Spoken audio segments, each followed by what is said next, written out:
Welcome to the latest webinar in our JET Alumni webinar series.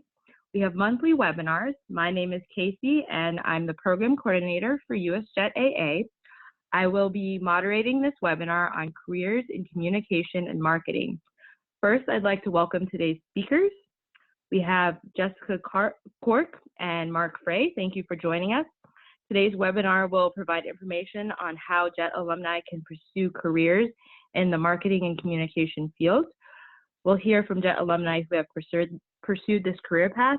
We'll talk about their journey after JET, how they got to their current positions, and what they're doing now, and also give advice and things to consider if you want to pursue a similar career path. But before we begin with introductions, I would like to briefly introduce USJETAA, the United States Japan Exchange and Teaching Program Alumni Association. It's a nonprofit organization that furthers the U.S.-Japan relationship by supporting alumni of the JET program. We provide resources for individual JET alumni, JETAA chapters nationwide, and potential JET participants. We provide leadership and resources for the 19 USJETAA chapters with support in programming, membership recruitment, chapter management, leadership, professional development, and fundraising. If you are a JET program alumni and you aren't a member, you can join for free at our website, usjetaa.org. If you enjoy this webinar and any of our other programming, you should also consider donating to USJETAA. We currently run 5 annual programs. The first is a partnership with Sasakawa USA to provide grant funding to JETAA chapters and sub-chapters to hold events in their local communities on U.S.-Japan relations.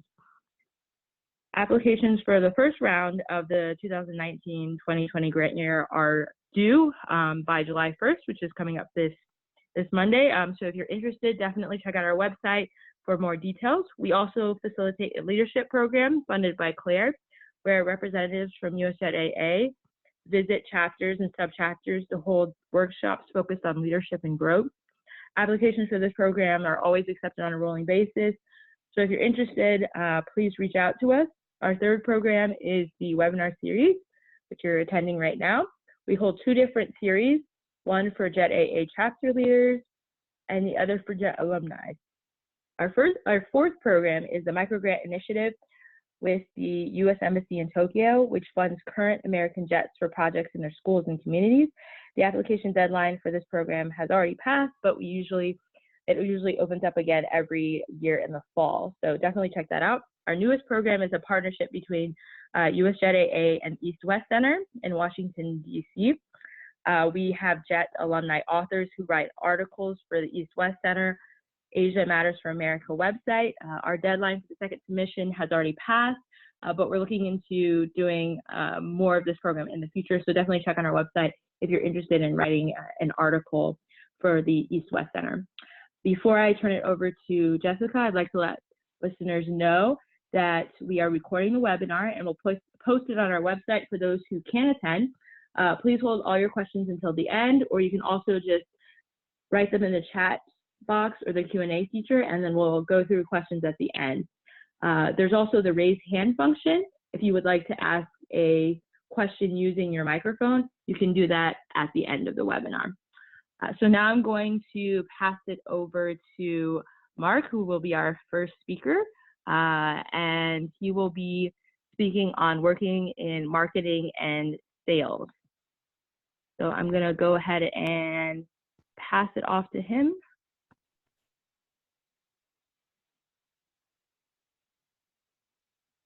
Great, thank you so much, Casey. Yep. And just get my screen shared here. Great, can you guys see my screen? Yes, we can see the screen. Okay, perfect. Well, thank you so much for this opportunity. And so today I'm going to share with you some of my experience in the marketing and sales field, trying to help folks who are either thinking about entering into the field, whether as an entry level or as someone transitioning from another career field. Okay, so just want to start off giving a little bit of my background, my JET background. And so I'm currently serving on the JETAA USA Board of Advisors. And before that, I was a USA country representative, served on the USJETAA Board of Directors, and was president and held other officer roles at JETAA Northern California. But I'm most proud of my experience as an ALT in Kumamoto. And so I've been very lucky to spend my entire career outside of JET in marketing and sales. And you'll see kind of my abbreviated resume there. Mostly on the marketing side of things, but marketing works so closely together with sales for business development that I'm also pretty well versed on that side as well. So I guess I kind of stumbled into marketing. I was a philosophy major, and so wasn't quite sure what business application that might have. Moved to New York after college and was really just looking for a job, and lucked out at that time. I don't want to say how long ago it was. They had classified ads in the New York Times, and so I applied through a job for a marketing editor role. And I really lucked out because the marketing director there was someone who valued humanities majors and people with that kind of background. And so he really mentored me throughout my journey, and very quickly kind of brought me into the world of marketing. And I've been there ever since. And so I guess for humanities and social science majors, I think it's a really good fit for you guys. But it's also a great fit, and I'll go into this in a little more depth in terms of where marketing is going in terms of technology and data and analysis. So it's really good for the folks who are STEM majors as well. And then I think it's a perfect field to transition into from other types of careers. All right, so let's just get some definitions going. And so here we have a definition from the American Marketing Association. It's pretty complex, but honestly, if you think about it, you know, the main goal of marketing is to increase the awareness of a certain brand, and then to position either the product or service that you're trying to sell. And then once you're able to do that, you can hand it off to sales, and then their goals are to close the sale and increase revenue ultimately. And then you can see that there's two main broad types of marketing: business to consumer and business to business. And so it's businesses selling to consumers, and that's often product marketing. And then business to business, which is often service or supply chain marketing. And then agency versus industry is just whether you want to work for a marketing agency, in which case you'll work for different clients and companies that need marketing services, or you work for a specific company within a specific industry. And so there's pluses and minuses to that. I think Jessica is going to cover a little bit more about the contrast there. But the really great news is that pretty much any company in existence needs marketing. It's becoming more valued than ever as competition becomes more fierce in the market. It's very sexy. It's a growing field that I think is a very exciting place to be. But it also means that you can work for almost any company in almost any industry. They all need marketing help. And so if we think about what are the main activities of marketing and sales, and so I just kind of categorized it in terms of branding and positioning, where the goal is to generate demand for your product or service, or to generate a lead. And so there's a little bit of feedback if folks could mute their lines. And so what falls under that is market research to find out, you know, information and data about not only the market itself, but your customer or client. And then you want to target certain segments of the kind of universe of customers or clients out there. Pricing is really important. You need to get that right. And then based on that research that you've done, you put together a marketing strategy that's made up of different campaigns and ways that you're going to communicate the value of your product or service to the consumer. And then, as I said, hand it over to sales. And so basically you've primed customers or clients for your services or products. And so sales job is to take them on a journey, which ends in the sale. And then after that, we hope that the product or service has enough quality to satisfy the customer, and then they refer other folks to your product or service. So that in a nutshell is kind of, the marketing and sales, and different people have different views on this, but I hope that gives you a good idea. And so what are the trends in the marketing field? The good news is that there's extremely strong growth in marketing jobs in recent years. A lot of it has to do with how well the economy is doing. And so people have a lot of money to spend, and so companies want to grab a bigger share of that money. There is a talent shortage, I believe, in marketing as tech and other sectors kind of in finance kind of suck up the talent out there. I find that there's a sweet spot, and it's kind of a labor market for folks who want to go into marketing and sales. And so it's kind of a sweet spot that you might want to consider. And then, don't have to tell you, social media, mobile marketing, and marketing analytics are all growing segments of the marketing field. And just think about the way you now interact with different brands and different companies in terms of, if you want to try to buy a pair of pants from, the Gap or something, all of a sudden you have a little bot appearing on your phone, who wants to talk to you about it. So, honestly, marketing is keeping pace with the trends in the broader society out there. And then digital marketing, artificial intelligence, and automation are huge trends in the field. And so it just means that, marketing itself is trying to stay on the leading edge of these broader trends in business to try to communicate the value, again, of the product and service in the way that not only matches what consumers want and how they like to interact with companies, but also take into account the ascendance of technology and making things more efficient in the way that you do your marketing processes. That being said, I think marketing, if you take a look at these kind of really scary lists of jobs that are going to be automated in the next 30 years, marketing ends up being quite far down on the list. And a lot of that is because it is so much a people type of a field. And so you can automate it to some extent, but you still need people to do a lot of analysis and to understand the psychology of the consumer and things like that. And so I think it's fairly future-proof, which means that you could probably have a pretty long marketing career without worrying about a robot, taking over your job. And then this is purely anecdotal, but it's also backed up by some statistics. Marketing, depending on which company you work for, can be very much dominated by women, which is such a great thing.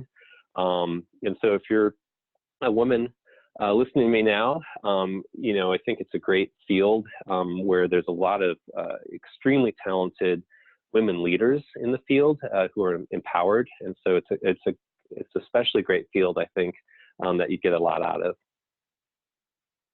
All right, so what are some of the skills that would make you a successful marketer? Here you see kind of a laundry list. I won't go through them all, but you'll see it's a real mix of both soft and hard skills. And so what I'm going to show you a little bit later is that I truly believe that JETs in particular have the exact skill set that businesses are looking for in terms of marketing professionals. And so if you take a look at this list, I mean, these are all things at the top, at least, the more soft skills that you guys have in spades in terms of why you were selected for the JET program and why you're successful there. Some of the things on kind of data science, data analytics, and that sort of thing are things that you can upskill yourself in and train yourself in. Marketing technology also falls into that category. And then the good news is that, we're all kind of on social media all the time. And so you have a good feel for the social media universe and channel. And so it's kind of a very easy transition to go into like social media and web and digital marketing. And then at the last bullet, but honestly, most managers and executives value these skills the most, which are the soft skills of dependability, empathy. Can you think creatively? Can you solve problems? And more than anything, that plus, a good personality with a good spirit, which all JETs, I think, mostly have, will give you an edge in the job market for marketing. All right, here's just a good link of this digital marketing skills quiz on the AMA website. If you're interested in kind of exploring whether you have, the digital skills that you need and which ones that you might want to improve to be competitive in that area. Great. So here I'm going to kind of blow through these, and if you look at the kind of the archive, you can look at it in more detail. But these are the kind of the roles and responsibilities, but also the requirements of very common marketing roles. And so kind of the entry level would be a marketing assistant. Next level would be a marketing coordinator, marketing associate. And then, above that, managers, director of marketing, VP of marketing, all the way up to what's called a CMO or chief marketing officer. And so you can really enter into the C-suite as a marketing or sales professional, which is really exciting. It means that there's, a lot of room to grow within the field. The other thing I would say is, a lot of these say that you have to have a bachelor's degree in marketing or business or communications or something like that, but I would say that you can very much be a success in marketing and get a job in marketing as long as you have, a bachelor's degree and then you know how to spin it. And then digital marketing, again, on the ascendancy, and so you can see some of the, skills and requirements for that kind of role. And then brand ambassador is kind of a newer role out there, but companies are realizing that, their brand is everything and their reputation is everything. And we've seen some pretty amazing examples in recent years of brands that have just made very poor decisions and have suffered as a result. And so this role is becoming more popular. Okay, so if you're interested in finding out more about the marketing field, I really recommend doing some research. And so I've listed some marketing associations here. AMA and ANA are two of the bigger ones. And then I put ITSMA and SMPS just as examples of, there are actually associations per industry for marketing and sales. And so a lot of my career was spent in the design and construction industry. And so they have the Society for Professional or Marketing Professional Services, devoted to that field. And so there's just a wealth of information out there for you to explore marketing as a career choice. And then what I really recommend is an informational interview. And so I'm going to show you in a second how you can identify people in marketing via LinkedIn. And then you ask them for a 15-minute informational interview. And I will say almost every marketing professional would be happy to spend 15 minutes with someone who's interested in the field. And I've done it a lot, and people do it all the time. And so you ask about their experience in the field, and then let them talk for the next 10 minutes and just really listen. And then about minute 12, make sure at the end of the call, you ask them if they know about any opportunities. And 9 times out of 10, they either have an opportunity at their company I found, or they can refer you to somebody they've heard. Oh, hey, my friend has an opportunity in marketing. Please give him a call. Here's his information, or her information. And so be sure to ask about that at the end. You might be really surprised. Keep it religiously to 15 minutes. Be sure to thank them at the end. And then if things happen, please update them. You've made them kind of a part of your journey. And then if you really kind of clicked with them, consider if you'd like to ask them to become a mentor for you throughout your process. And so for the LinkedIn people search, here is just a screenshot of the people filter. It's the advanced filter in the search function. And you'll see that down at the bottom under past companies, you just select the JET as a past company. And then you get basically everybody, or almost everybody in LinkedIn who was on JET, so JET alums. And then you can add an industry, which I've picked marketing and advertising. And so that's just a very easy way to see what JET alumni are out there who are in the marketing and advertising field or have experience there. And those might be the first people you want to reach out to for your informational interviews. Okay, so in the meantime, some of you might be not have a marketing background, and so, or you want to transition from another field. And so you need to burnish your credentials, and it can give you a real advantage, and it kind of bridges the credibility gap for hiring managers who wonder, hey, why are you applying to this marketing role if you don't really have marketing experience? You can start to give them some comfort and make them excited if you, for example, get a certification from one of these marketing associations. You can take continuing education courses in your community in marketing and sales. There are marketing conferences and networking events happening in almost every major city. And then maybe an internship or just, a part-time job, just to try it out, but also to put a little bit of extra marketing experience on your resume. Okay, so you've done the informational interviews and you've burnished your credentials, and so now it comes time to target.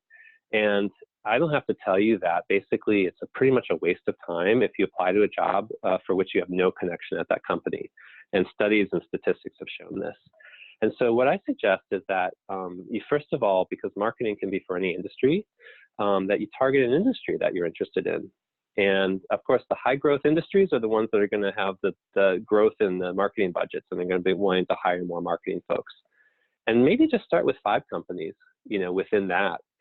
Then work LinkedIn, work it really hard to try to identify connections. And you're going to use the search functions for industry or company, or specifically for company, and try to find any connection you may have, or connection to a connection to a connection, and just kind of chain them until you get to a person at the company that you can speak to or reach out to. And at the very least, if you don't have any connections or can't get any, please find an HR person that you can talk to. And again, you're going to warm up the lead so that you can get out of that the cold storage of not having any connection to that company.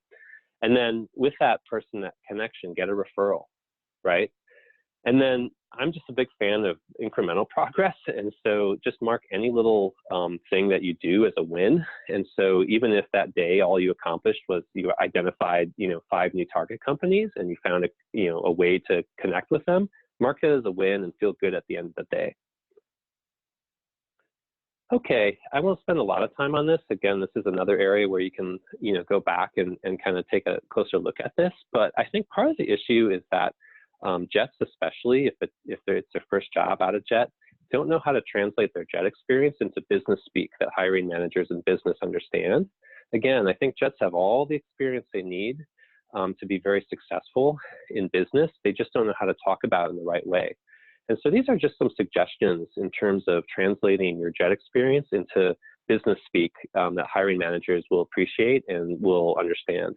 And so, I'll just read off: customer-centered, the power of persuasion, communications, global acumen, all the different soft skills you learned on JET, leadership, being a team player, and then metrics-based, results-oriented. Those are really great business buzzwords that you can spin your JET experience to speak to.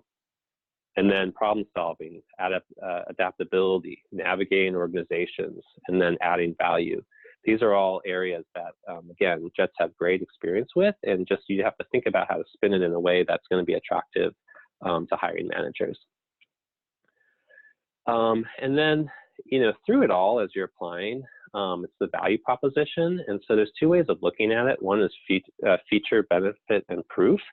And so as you're trying to convey your value to hiring managers, whether it's through your resume or cover letter or during an interview, it's being able to tell some stories. And I suggest this structure because it really conveys the value of your experience.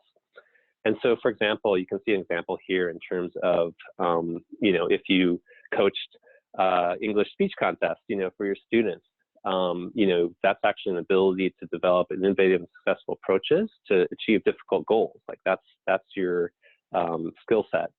The benefit to the company is that, your skill in that will help them overcome challenges and achieve their goals, and ultimately get more revenue, which is the goal of every person in marketing in every company.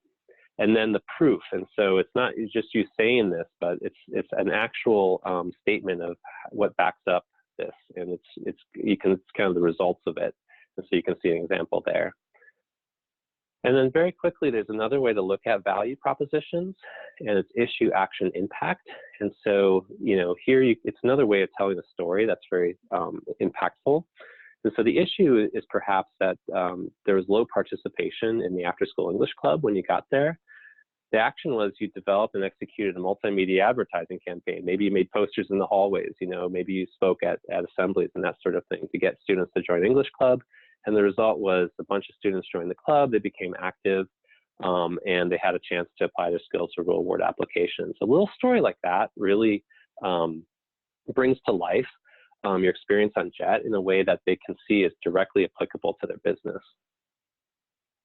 And then finally, after you've given all your value propositions and you've tried your best, it's closing the deal. And so I think you should develop like about 5 value proposition stories using either of those structures. The other things you should do to prepare, spend an hour on their website and take note of some examples you can use to pepper your interview with. And it just shows that you know a lot about their company. Especially in the realm of marketing, it's like know your customer. And so treat your hiring manager as a customer and just play with that in your own mind, because that way you're not only interviewing, but you're demonstrating that you have marketing acumen during the interview, which is really powerful. And so another great thing that can put you heads and shoulders above your competition of the other candidates is just spend an hour on the competitor's website of that company, and maybe even develop a really nicely packaged, attractive little one-pager that just little things you notice about the competition and ways that you think that the company you're applying to could mitigate that.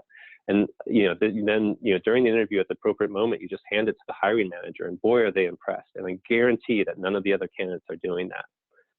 And my other idea is similar, where you develop a one-page value and impact statement that lists the key areas where you can add value to their team and make an impact. And again, even if it's 5 bullets, I guarantee no one else is going to do that, and it's going to just impress the hiring manager to no end.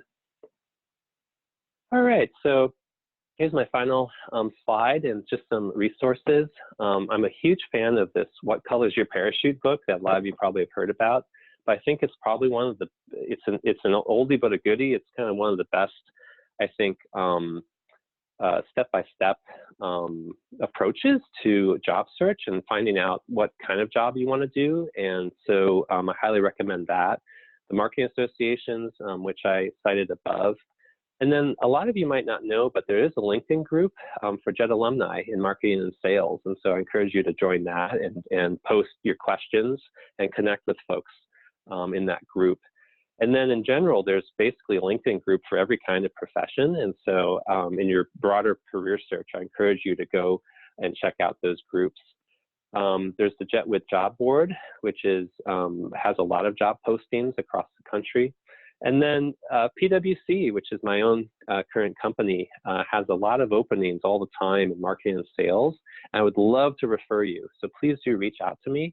And in fact, I was able to place a Jet in a marketing role a couple of years ago, which felt really good. And so it kind of brought it full circle. And we actually have a Japanese business network at my company, and she took a marketing role in that department, and has been doing great ever since. And so I'd love to repeat that with you guys.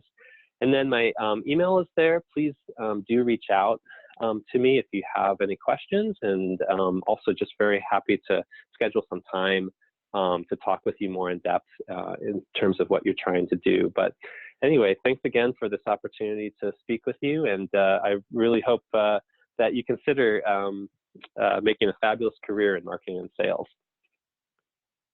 Thank you, Mark. That was really informative. I feel like I learned a lot on how to sort of get your foot through the door for marketing and sales. If you have any questions for Mark, you can go ahead and type them into the chat box. But now I'm going to go ahead and turn it over to Jessica, who will be talking about working in public relations and communication.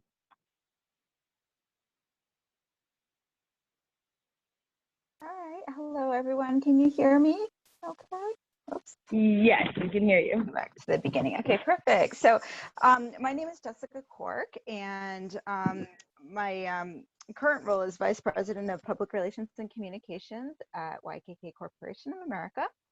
which is actually a Japanese company. If you are not familiar with the products that YKK makes, you just have to look at the zipper on your jeans or pretty much any other item that has a zipper on it. We make about half of the zippers in the world. But you may not realize that that's a Japanese company headquartered in Tokyo. And this is just a little bit about me to start off with. And like Mark, I was kind of laughing because I also pretty much fell into public relations and communications. It certainly was not what I intended to do necessarily when either graduating from college or when I got out of the JET program. But actually my background is in Japanese language and literature. That was my college degree. Incidentally, the position that I have right now requires Japanese, so I'm still able to keep up with my Japanese language ability. But I worked as a CIR in the JET program in Hiroshima from 1997 until 2000. And then, came back to the US, and I quite honestly had no idea what I wanted to do exactly. I was not, I knew that I wanted to use Japanese, but I didn't know exactly how to transition either, my skills that I gained on the JET program or even my language skills into a career. And the only thing I could think of doing really at the time was becoming an interpreter and translator. So that was my first position out of the JET program. But I realized quite quickly that even though I loved working in a language-based career, one thing that I really didn't enjoy about translating and interpreting was kind of the lack of creativity in that field. Like I was basically taking. Jessica, it looks like we can't see your slides. If you can go ahead and share your screen. Yeah. Mm-hmm. Oh, maybe that's what. Let's see. Hold on one second. Sorry about that.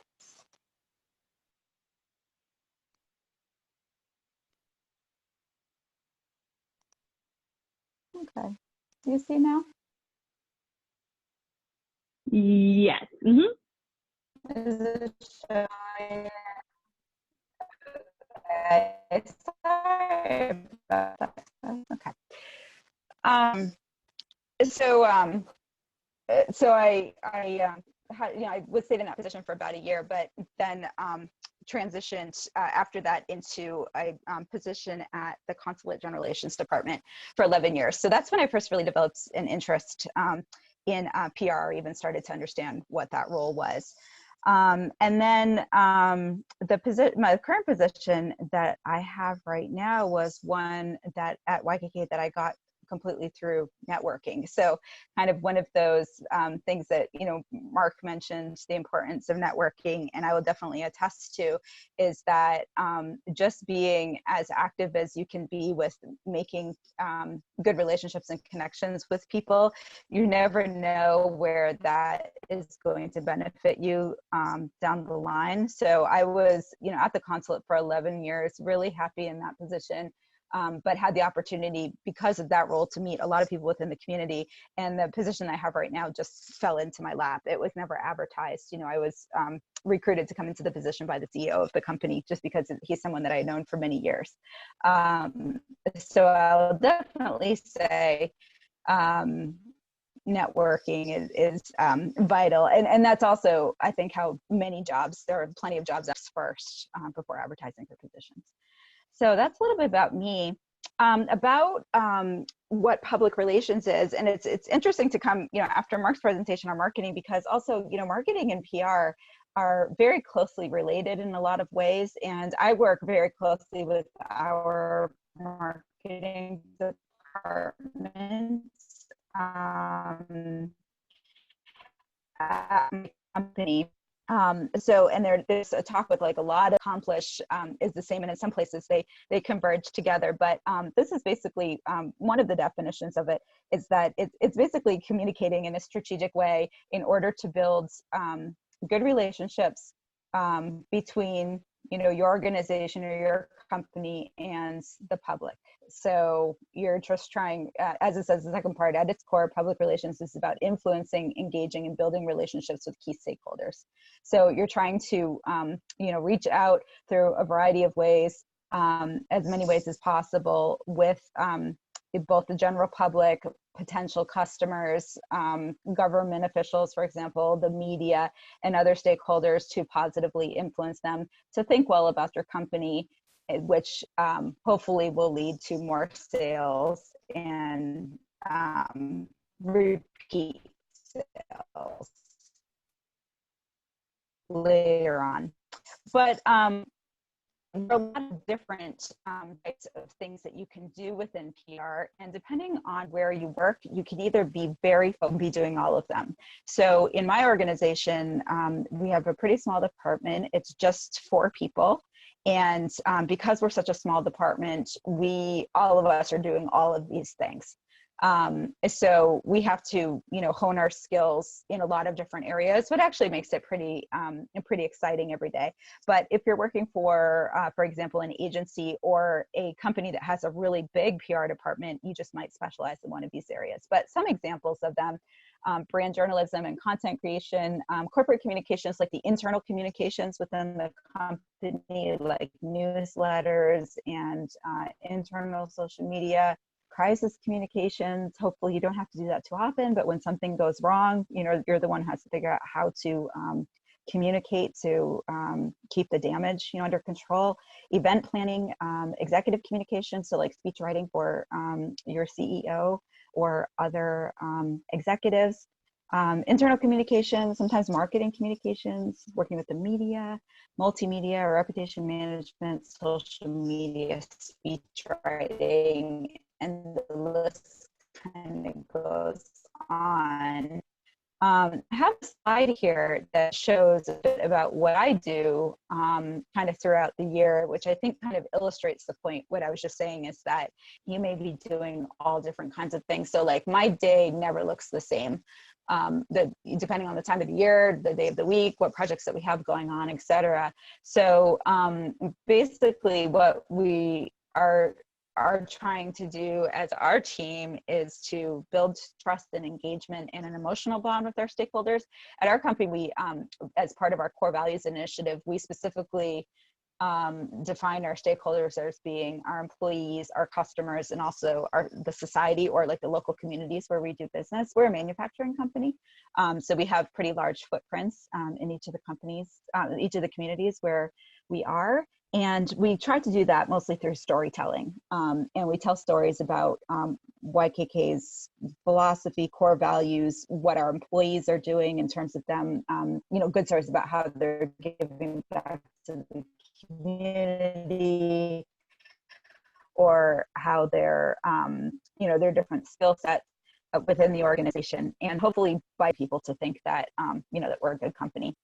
So some of the things that we do, some of our, what you can see like right below that, what we're trying to achieve is like building employee engagement. So we're doing that through our internal communications platforms. And also I'm in charge of our enterprise social media. So like our intranets that we've been building in order to help our employees communicate better with each other.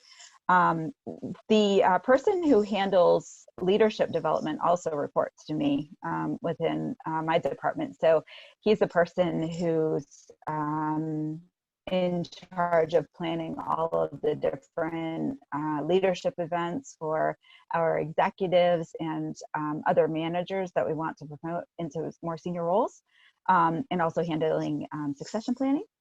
And then as far as our customers are concerned, we're trying to demonstrate our brand value. Again, we always point back to the good storytelling, but we've been developing a lot of video that we are shooting internally on kind of a shoestring budget. So that's been a big learning curve for me, but also a really fun project to learn how to do that better.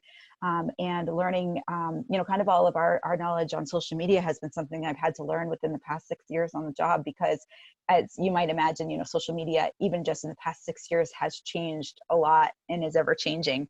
So there's a lot of room to continue to grow and learn as you go. Also working with the media And, you know, the media relations is one of those things where sometimes, you know, you're out there trying to put a story, and even to the smaller media outlets. Next day, for me, what will happen, we'll have, like, for example, a couple weeks ago, Netflix called us up and was asking us if we wanted to be featured in this new program that they've got coming out pretty soon. So you get these, like, there's these small wins and then like really big projects that kind of come along. So it keeps things very exciting. And then another big part of my role, which this is one of the things I really love, but I get to work a lot with our local community, building relationships with our government officials, all the way from, you know, the governors and local where our operations are located. I'm also in charge of our corporate giving program, and where we get to do some really great projects in, I work for the North and Central America headquarters, so we've got operations, for example, in places like Honduras and El Salvador, which some of the areas are very disadvantaged, and we're able to do things like donating to rebuild a hospital. So it's really give back, you know, through your job and through your role to be able to give back to these communities. And then planning community events. And we also support some sister city relationships with Japan. So I only show you this slide just to say that this PR role can be extremely varied, and there can be a lot of different things that you can do within it. Some of the skill sets that are required for PR work, you'll see a lot of the same things as what Mark mentioned. As far as marketing, again, very similar skills. I think creative thinking is one of the biggest ones, and even like critical thinking, I think, coming into that too, like the good decision-making skills, and trying to, you know, you can't go along with every single creative idea that you have. You know, you might have what seems like a really great idea, but like when you really drill down and start talking to other people, like, okay, well, maybe that's not going to work, or maybe we need to try and look at it from a different way. Obviously, strong communication skills, writing skills is very important. The international perspective, global mindset, that is so important. And I wanted to give you one example of that, which is something that I'm going through right now. Because our company is headquartered in Japan and not in the US, we've noticed, you know, over the past couple of years that the PR department in Tokyo, even though they technically are global headquarters, all of their PR efforts are very much tailored to the Japanese domestic market.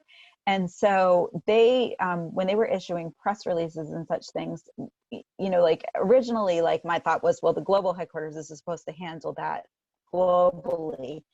So I wasn't putting very much effort into it until I realized that they weren't really taking on that role. They were just issuing this information in Japanese. So I started translating English, and what I've been finding out is that even though I only work for one of the regional subsidiaries, which just covers Canada to Colombia, South America, my press releases, because they were in English, are actually being picked up in India, Bangladesh, Vietnam, the UK, the United States, and other countries that I never expected them to go.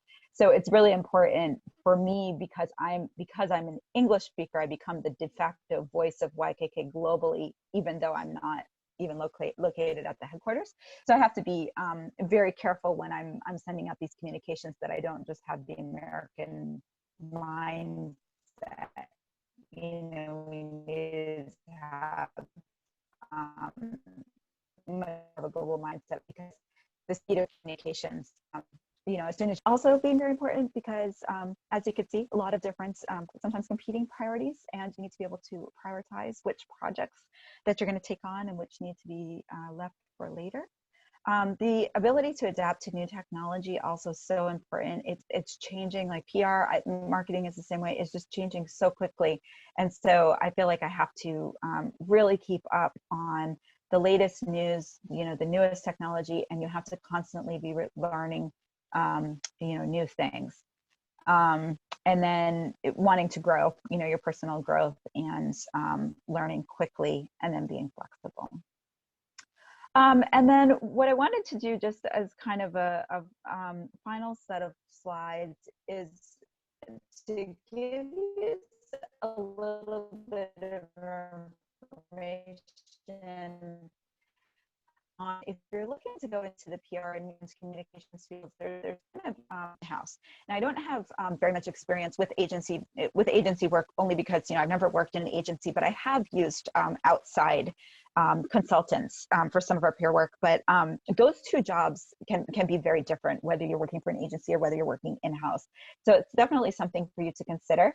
I want to give due credit here as I shamelessly stole all of the information presented here from this really great blog that was on this topic. But I think all of this information was very useful in terms of understanding some questions that you need to ask yourself before you decide where you want to focus in terms of getting a job. So for example, asking yourself whether or not you want to specialize or generalize,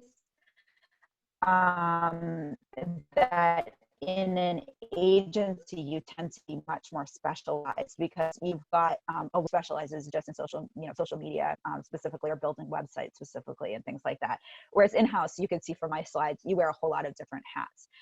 So if you enjoy being very general and getting to learn some but not real deep about a lot of different topics, that might be the place for you to go.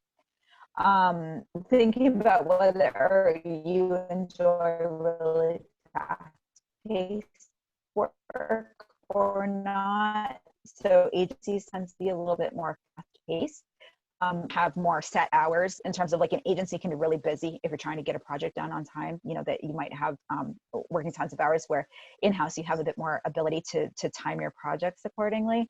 But you may not be growing your skills quite as fast as you would in an agency because you're less crunched for time. Thinking about how that you want to learn. So in an agency, you're going to be learning from industry if that's something that you're interested in doing. They also probably are going to be more on the cutting edge of brand new technology. That in-house tends to be a little bit later in adopting some of these technologies. It's not that they don't get adopted, it's just that sometimes you have to work through lots of levels of senior management, sometimes who may not be so comfortable with the newest technology, to be able to accomplish some of these things. So that's kind of one of the differences, but you get to learn a lot about your industry in-house. So, as you might imagine for me, so I'm working for a zipper manufacturer. We work in all different kinds of industries, but one of the biggest one is the fashion industry, which I knew absolutely nothing about, and so getting to learn a lot about that has been very interesting. And the military and the space industry, and I've gotten to learn a lot about those type of industries, which has been very interesting. What kind of attitude that you prefer? So again, the agency might be more about getting things done and achieving milestones quickly. In-house, you really feel like you're working towards a bigger goal or a particular cause. So for example, in my company, we're very philosophically based, as I mentioned before. So a lot of our internal communications are around our corporate philosophy, which is called the cycle of goodness. So it's been really gratifying to me to get a lot of people united around that philosophy. And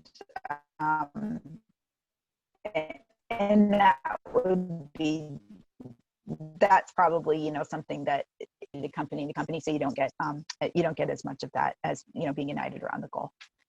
And then the different kinds of variety that you might like in your work. So if you're working within an agency, working with lots of different kinds of businesses across a wide variety of industries.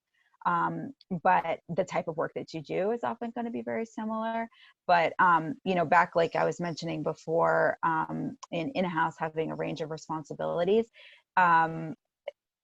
this is good because you end up, like for me, I get to develop a lot of different skills in a lot of different areas. So sometimes if there's a particular piece of my work that I don't particularly like doing, there's a ton of other things that I really enjoy doing, and I'm able to like transition between those or spend more time on the things that I enjoy more and minimize some of the other roles that I don't enjoy as much.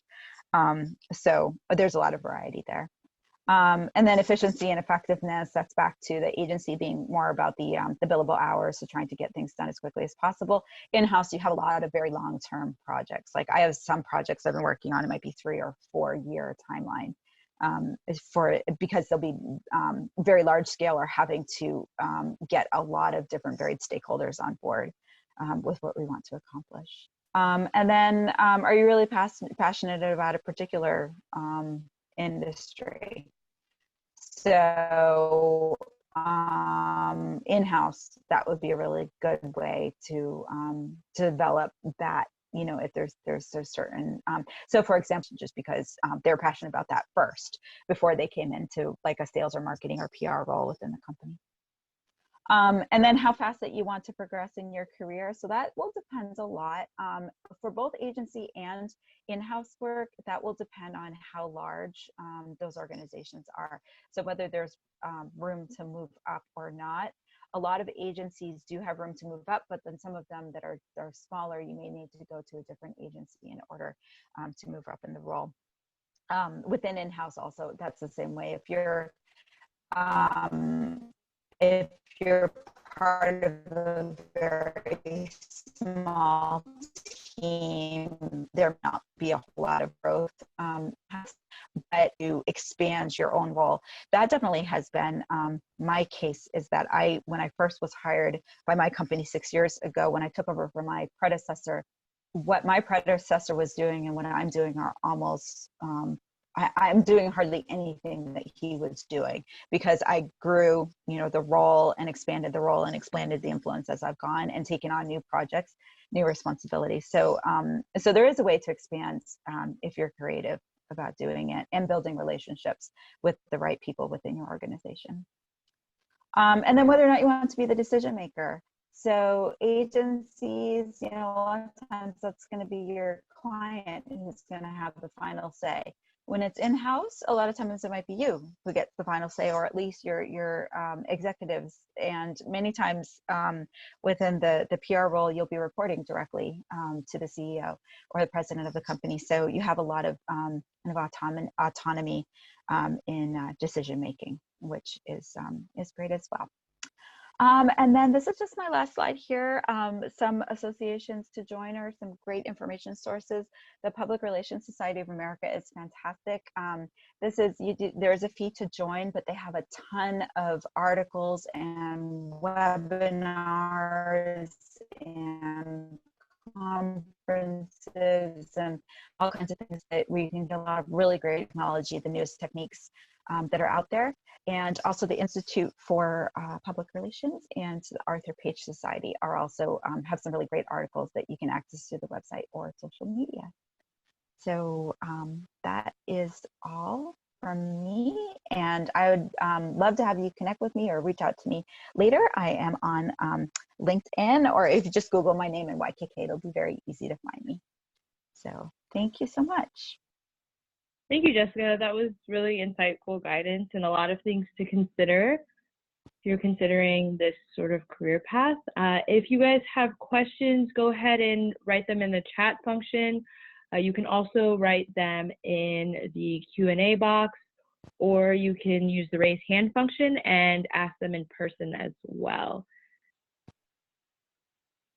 So we'll give you a couple of minutes if anyone has any questions.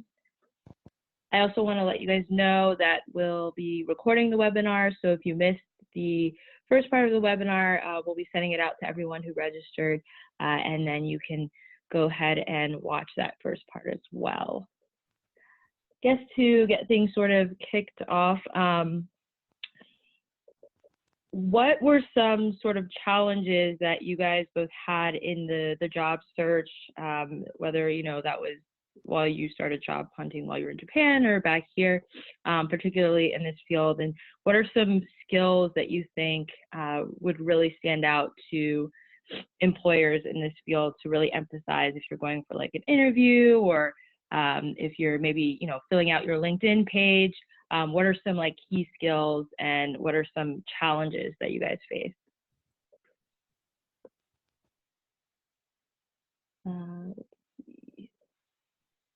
And either one of you guys go ahead and answer. Yeah. Yeah. And Mark, if you have something to say, I think you're muted, just so that you realize that you're muted. Well, one thing that I was going to mention that I did as far as finding my first job after the JET program was I used a recruiter. And I don't know how many JETs out there, you know, think to do that. I certainly had not thought to do that, except that I had posted my resume on, I think I probably posted it like on monster.com. Now, again, this is like 20 years ago, but I posted it on monster.com and the recruiter found me. But I thought using a recruiting company was a really great way to start the job search, you know, because you don't have to pay anything for a recruiter. You know, the company that's using the recruiting company will pay for it. So it's completely free to you, but you have an opportunity to have an interview with the recruiting company, and then they ask you a lot of questions, and then they help you find a role that will fit your interest in your particular role. So I actually ended up getting that first job that I had after the JET program, I got in 2 weeks because of that recruiter who was excellent, but was working on my behalf. So that's one thing that I would definitely recommend to people who are not really sure exactly which company that they want to target, or even for me, I wasn't even sure exactly which industry. Like my skill was speaking Japanese, and that's about it. So, and they were able to help me find that first role. Yep. No, and if there's a good recruiter, then you know, they'll coach you through the process. And some of the bigger companies have a whole recruiting wing. I know PwC does as well. And so don't be afraid to, I mean, it can't hurt to ask them, you know, to help you throughout the process. And so at PwC, I don't mind sharing, I had like 11 interviews, job interviews, talking to different people. It's like a highly matrixed organization. And so at the end of each interview, I asked the recruiter, I said, well, who's, you know, when I got made it to the next stage, thankfully, I just asked them, I said, well, you know, the last person I interviewed with, I asked them about the next person I was interviewing with, just to get some background, and even things like what are their likes and dislikes and their hobbies and that kind of thing, so that I'd have a connection point, because so much of it is just building rapport, and just convincing somebody that you're somebody that they would enjoy working with. Marketing and sales and PR are very fun professions. I find it's kind of like JET. It draws people who are outgoing and creative and who actually like to have fun, you know, even when they're working. And so, you know, building that rapport and just conveying your own personality, whatever that may be, during the interview process, I think is key. But you can also let your personality shine through the application process as well. I mean, obviously you don't want to go overboard, but you know, they're looking for kind of creative people who think outside the box, and so get creative with your application materials, again, within reason. And then I'll just share a quick story about the importance of relationships. And I kind of went over how, you know, you want to have a some kind of connection to that company that'll increase your chances. And I guess about 5 years ago, I was looking to change companies or to do something different. And there was a guy that I started out with at my first job in New York there, that I had lunch with him. He was my best friend. Obviously I moved to Japan, you know, moved to the West Coast. And, you know, basically 12 years later, he knew that I was looking for something different. And he said, well, why don't you check out PwC? There's this tax marketing role that I think you'd be really good for. And sure enough, I applied and got it. And it's been so great. I've been there for 5 years now. So it just underlines the fact that you want to keep all of your connections and your network very close to you, and just keep up with people, because you just never know when or where the opportunity is going to come. That's some great advice. It looks like Alicia had a question for Mark, if it was okay to connect with you on LinkedIn. Oh, yeah. Yeah. In fact, I'm going to make it your homework assignment for everybody on this call to connect with both Jessica and me. Yes, for please. sure. I'd love to follow up with you guys. And we'll be sending out, we can send out the information as well, their contact information for everyone who came, and then the recording of the webinar as well. I want to thank again Mark and Jessica both for being on the webinar today. I also want to let everyone know that our next webinar is on July 9th. It's on 501c3 or nonprofit status, and it's for JET alumni chapters, but anyone is welcome to join if they're interested in the topic. And then we also have a webinar that will be on July 23rd on utilizing LinkedIn. So if anyone's interested in that, please go ahead and check out our Facebook page or our other social media and our website. Like I said, I'll be posting the recording. It will be available on our website as well, and Facebook and our Facebook event page. Thank you everyone again for joining, and I hope you guys have a good rest of your week.